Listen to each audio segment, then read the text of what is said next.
What is going on, guys? Off-season stuff. We're gonna get into it. So I'm gonna give you guys my criteria for this list, and then we're gonna get into the list, and then we're gonna get out of here.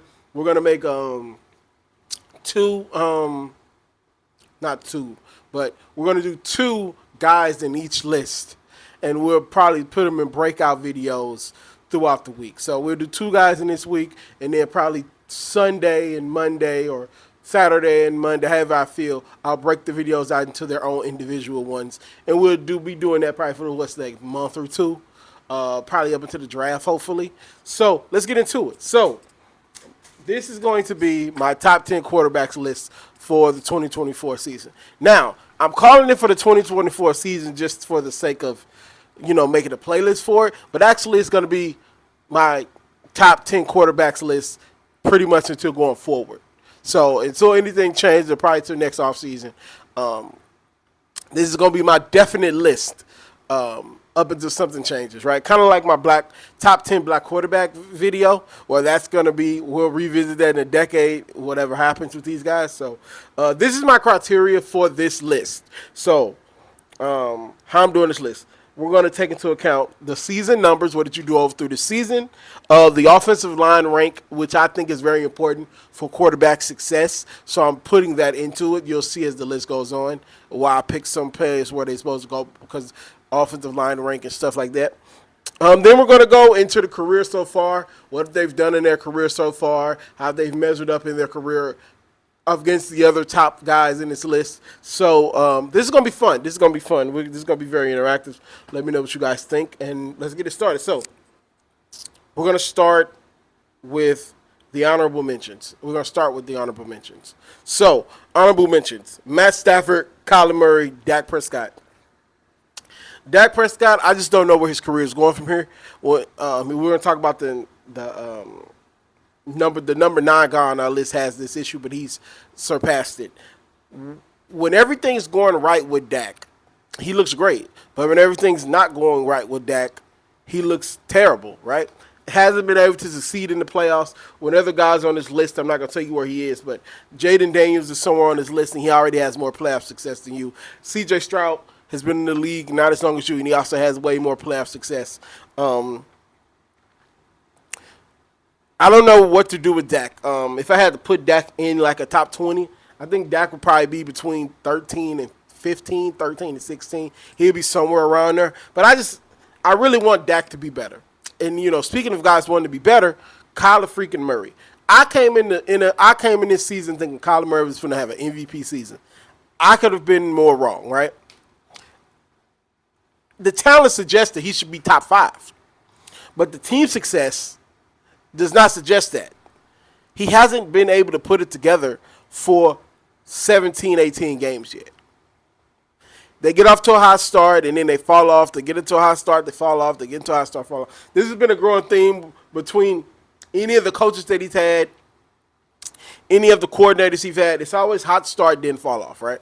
So, but they're always in games. They're always in games. So, I just wish Kyler Murray had the ability to finish more. And that might be a Arizona Cardinal thing, but it's Kyler Murray, So, in our last honorable mention, Matt Stafford. Matt Stafford kind of is a legacy honorable mention because he's on his last leg and he might retire. But he looked really good. He finally got himself back in shape and was able to finish the season strong and get to the playoffs and put a scare in the team they played. So, Matt Stafford is on my honorable mentions just out of respect for what he's accomplished since he's been in LA. The number 10 is Justin Herbert. So Justin Herbert was 3,870 yards passing, 23 touchdowns, 3 interceptions, 64.8 completion percentage. Yeah, that's 8. 11th in the NFL in QBR. I'm sorry, 64.8 QBR. And that was 11th in the NFL. So, Keith, why is he number 10 on this list? Blah, blah, blah, right? So, offensive line rank. It was 15th. 15th, so middle of the road. Not too bad, not too good. Justin Herbert is kind of in an unwinnable situation to me personally at this point in his career, because he's had like I don't know how many coordinators. He plays for the Chargers, and just overall, he's not in the best spot to succeed. I know I give Justin Herbert slack about not being able to produce, and yes, that's a part of it. But also he was hurt some of this season, so I can't really put that on him.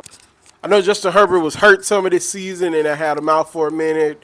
But overall, I just need to see more from Herbert. Now, you can blame it on the Chargers like I did earlier. I just need to see more.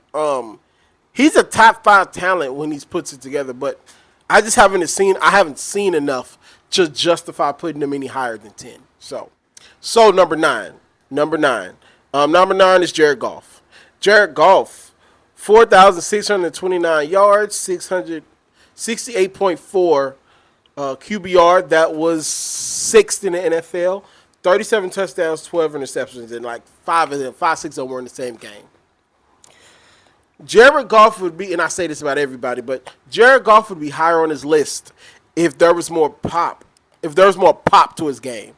If Jared Goff had more pop to his game and Jared Goff was better as far as like him not needing everything to go his way, and then when stuff goes off strip, he's like, oh my God, right?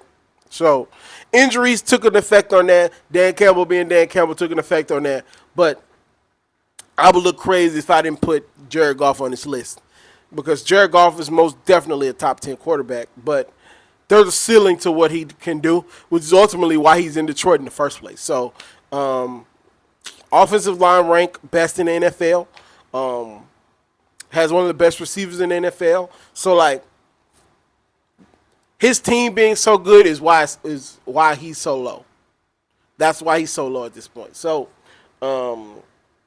yeah. So that's all I got for you guys for this edition of the video. Let me know what you guys think. Who did I miss? Who should be in the honorable mentions? And these videos will be cut out. Like, there will be a Jared Goff video by itself, and then there will be a Justin Herbert video by itself at some point throughout the week. But this is the full one. So I'll talk to you guys next week. Unless anything else crazy happens, peace.